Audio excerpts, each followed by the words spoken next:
I thought I'd just stop by for a cup of coffee, but the way she looked at me, the way she spoke my name, and the warmth in her smile, it pulled me into something I never saw coming. I didn't expect anything unusual that evening. It was just coffee. At least, that's what I told myself as I stood at her door, smoothing my hair and pretending not to care. The hallway outside her apartment was quiet, lit by warm, amber bulbs that made everything feel softer than it should. When she opened the door, her smile hit me first, calm, confident, and impossibly warm, like she already knew I would show up. She wore something simple, a light sweater that fell gently along her frame, and her hair was slightly undone, as if she'd been relaxing before I arrived. There was a grace to her, an ease in the way she greeted me, that made my heartbeat settle and race at the same time. "Come in," she said, stepping aside. The moment I walked in, I noticed her world. Soft jazz hummed from a small speaker. A cinnamon and coffee aroma curled through the air like a welcoming hand. The living room glowed with warm lamps instead of harsh ceiling lights, and a half-read book lay open on the armrest. Everything about her space felt lived in, intentional, and quietly elegant. She moved around her home with the confidence of someone who never rushed, someone who understood the beauty of ordinary moments. "Sit anywhere," she said, heading toward the kitchen. "I'll pour us a fresh cup." I watched her from the doorway. There was something hypnotic about the simplicity of her movements. The way she tucked her hair behind her ear, the way her sweater slipped slightly off one shoulder, the way her voice softened when she asked how I liked my coffee. I answered, but part of me was distracted by details I shouldn't have noticed. The faint curve of her smile, the quiet steadiness in her eyes, the maturity that wrapped around her like a second fragrance. She handed me a mug. When our fingers touched, even for that brief second, a pulse of warmth shot through me. Real, unplanned, and sharper than caffeine could ever be. I wasn't prepared for how she looked at me then. Not like a boy, not like a guest, but like someone worth seeing. We sat across from each other at her small wooden table. She asked about my day, and I found myself answering in more detail than usual. She listened, not the half-listening people do while thinking of their next line, but truly listened. When she laughed, it was low and genuine, and I caught myself wanting to say something else just to hear it again. Minutes slipped into an hour. A simple cup of coffee became a conversation that felt strangely personal. I couldn't explain why, or why I didn't want it to end. Somewhere between her laughter and her silence, I caught myself wondering, why does sitting here with her feel so different? So warm? So close to something I can't name yet? I came for coffee, but something had already begun. Time kept moving, but neither of us seemed in a hurry to notice. After that first hour, our conversation drifted into softer, more personal parts of life. The parts people don't usually share on casual visits. She leaned against the kitchen counter, holding her mug with both hands, and there was a thoughtful calm in her posture. She wasn't guarded. She didn't hide behind practiced smiles or polite surface-level answers. She spoke in a way that felt real, and I realized how rare that was. She told me about her work, how it kept her busy, sometimes too busy. She spoke about choices she once thought she'd regret, and how life, in her words, has a way of teaching us gently until it decides to teach us hard. There was a quiet strength in her voice, but also a softness that made me want to step closer just to understand her more. I nodded, listening, really listening. And when I shared pieces of my own life, she didn't rush past them or turn them into jokes the way people sometimes do.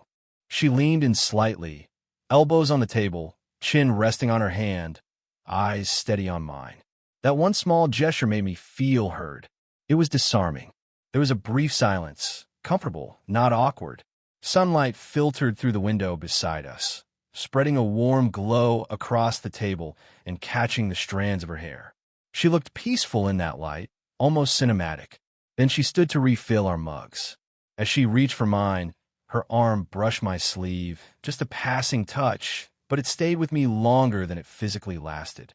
She didn't pull away quickly. Instead, she lingered there for half a heartbeat, close enough that I could sense the warmth of her skin through fabric. It wasn't accidental, or if it was, she didn't seem eager to correct it. "You're easy to talk to," she said as she poured. Her tone was simple, sincere. No hidden motive, no layered implications. But the words landed deeper than she probably realized. "So are you," I replied, and she smiled at that, lowering her eyes for a moment in a way that felt almost shy. We shared stories, small ones, funny ones, a few unexpectedly painful ones. At one point, she paused, looking out the window, and admitted, "Sometimes it's just tiring being strong all the time." That single confession told me more about her than anything else she had said. Something shifted in me then. I wanted to protect that softness she tried to hide. I wanted to know the parts of her no one else stayed long enough to see. The afternoon light stretched across the floor. The city hummed softly outside. Inside, it felt like the world had slowed down just for us. I had come here thinking it was a simple visit. But now, sitting across from her, watching the subtle vulnerability in her eyes, one question began echoing in my mind. Why do I feel so drawn to her, and why do I already care this much? The warmth between us was no longer just from the coffee.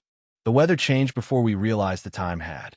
One moment, the sky outside was pale and open, and the next, rain gathered over the city, darkening the windows. A low rumble of thunder rolled in, distant but growing. She glanced toward the glass and smiled faintly, as if the storm didn't worry her at all. "Looks like you might be stuck here for a bit," she said. There was no disappointment in her voice. If anything, it sounded like she didn't mind. She brought a soft throw blanket from the armchair, and we settled on the couch, close enough to share its warmth, not close enough to admit we wanted more.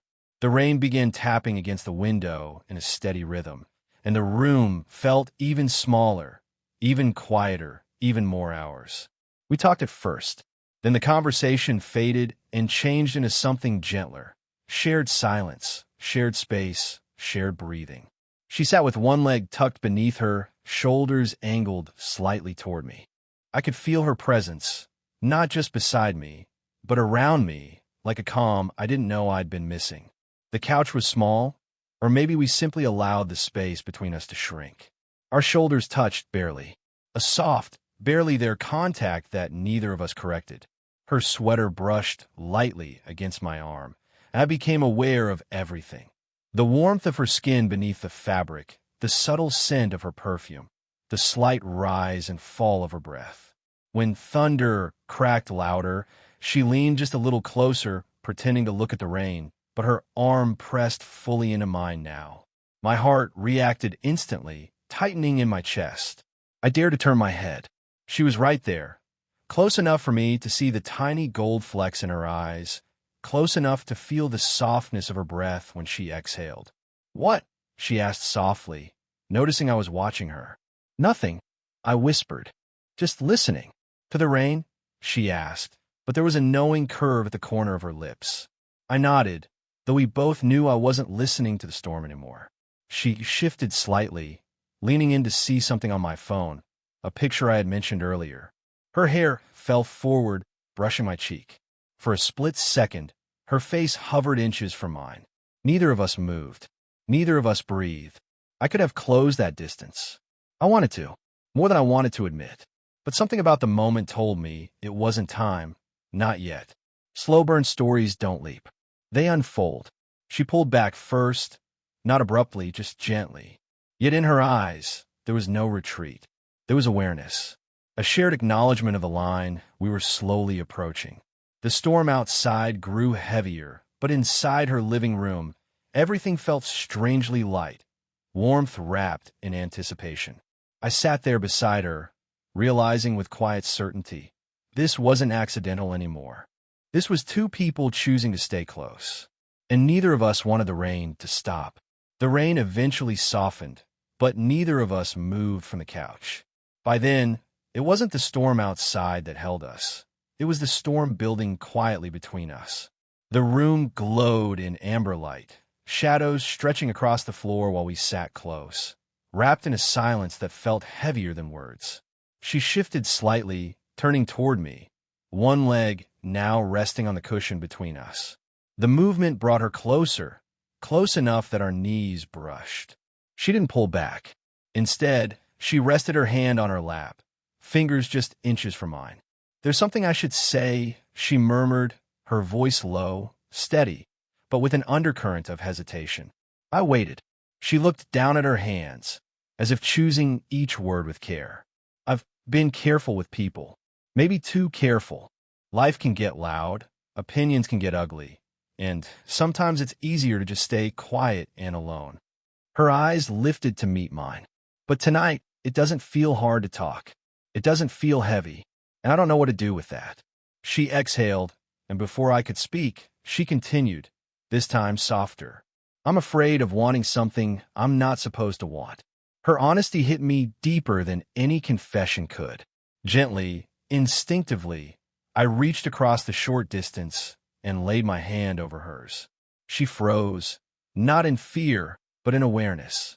Her eyes flicked down to our hands, then back up to me. She didn't pull away. "You're not alone in that," I said quietly. "I've been trying to pretend too. It's not working." The air between us tightened, charged with unspoken possibilities. She turned her hand slowly, letting her palm open beneath mine. Then she slid her fingers between mine and intertwined them, fully, deliberately. The smallest action, the strongest meaning. For a long moment, we just sat like that, holding hands, breathing, searching each other's eyes for permission neither of us had yet spoken aloud. She finally whispered, "This scares me." "I know," I replied. "It scares me too." She stood then, gently freeing her hand, and walked to the kitchen, not to run, but to steady herself. I followed, stopping at the counter as she reached for a glass of water. The space between us felt thinner now, charged and alive. She placed the glass down and turned. We were face to face, barely a foot apart. I could feel her warmth, her breathing, her hesitation, her longing. "I don't want to be a mistake for you," she said. "You couldn't be," I answered. "Not even if I tried." Her eyes softened, and she reached out, her hand resting on my forearm. The touch was gentle, almost trembling, but full of intent. My heart pounded as I laid my hand over hers in return. We stayed there, suspended in a moment that felt like the edge of something irreversible. She was the one to break it. She stepped back, not fully, just enough to hold the line neither of us dared to cross yet. But now we both knew the line existed, and we were standing on it. Night settled fully around us, wrapping the windows in darkness while the room glowed in soft, golden light. The storm had passed, but its quiet aftermath lingered in the air, like the pause between two heartbeats. We hadn't crossed any obvious line, not physically, but everything in our voices, our eyes, our silence said we already had. She sat on the far end of the couch at first, knees pulled close, arms folded. Not cold, not distant, just bracing herself against emotions she couldn't unfeel anymore. I sat on the other side, watching her profile as she stared at nothing in particular. "I don't know why this scares me so much," she said finally, her voice barely above a whisper. "Maybe because it matters," I answered. She glanced at me then, and her eyes held that same soft vulnerability I'd seen earlier, the part of her she never let the world touch. She breathed in, slow and shaky, then let her arms fall to her sides. "You make me feel," she paused, searching, "alive. And it's been a long time since I let myself feel anything that could break me." I shifted closer, just a little, slow enough to give her room to pull away if she needed to. She didn't move. Instead, she exhaled, like she'd been holding that breath for years. "I keep telling myself there are reasons to stop this," she continued. "Reasons to keep my distance, reasons to protect myself." She gave a small, helpless smile. "But none of those reasons are stronger than what I feel when you look at me." Her honesty hit with the force of a confession she'd been swallowing for far too long. I moved closer again, closing the space until we were only a few inches apart. My voice came out low, steady, certain. "I haven't been able to stop thinking about you," I admitted. "Not since the first time you laughed tonight. And I don't want to pretend I don't feel this." I hesitated, then added, "I want you. Not just this moment. You." Her eyes softened, but a tear shimmered at the edge. Not sadness, gravity. She reached up, fingers trembling slightly, and touched my face. It was the first time she had initiated the closeness. Her palm rested against my cheek, warm, tender, claiming nothing but admitting everything. I lifted my hand and gently covered hers, holding it against my face. She closed her eyes, leaning into the touch for a stolen second. Long enough for the room to disappear, long enough for desire to feel like clarity, not confusion. Slowly, I brushed a strand of hair behind her ear, letting my fingers trail lightly down her jaw. Her eyes fluttered open, and for a moment, we simply looked at each other. Nothing rushed, nothing hidden. "We can't pretend after this," she whispered. "We shouldn't," I whispered back. She didn't move away this time. She stayed close, breathing the same small pocket of air, sharing the same trembling quiet. And in that nearness, in that fragile honesty, the unspoken truth became undeniable. We had crossed the point of no return. The cafe was almost empty by the time we stepped outside, and the streets were painted in the warm amber glow of old streetlights. It was late, but neither of us wanted to say goodnight. There was a softness in her eyes that I had never seen before, like her walls, brick by brick, were quietly crumbling. She walked beside me in silence for a while, hugging her shawl close as a cool breeze swept through the quiet lane. When we reached a lonely bench near the riverside, she stopped. "Sit with me for a moment," she said, her voice calm but heavy, as if she had been rehearsing that sentence all evening. I nodded and sat down beside her, leaving a respectful space between us. She didn't speak at first. She stared at the water, gathering thoughts that clearly weren't easy to release. "You think I'm strong," she finally whispered, "but the truth is, I'm tired. I'm tired of pretending I'm okay."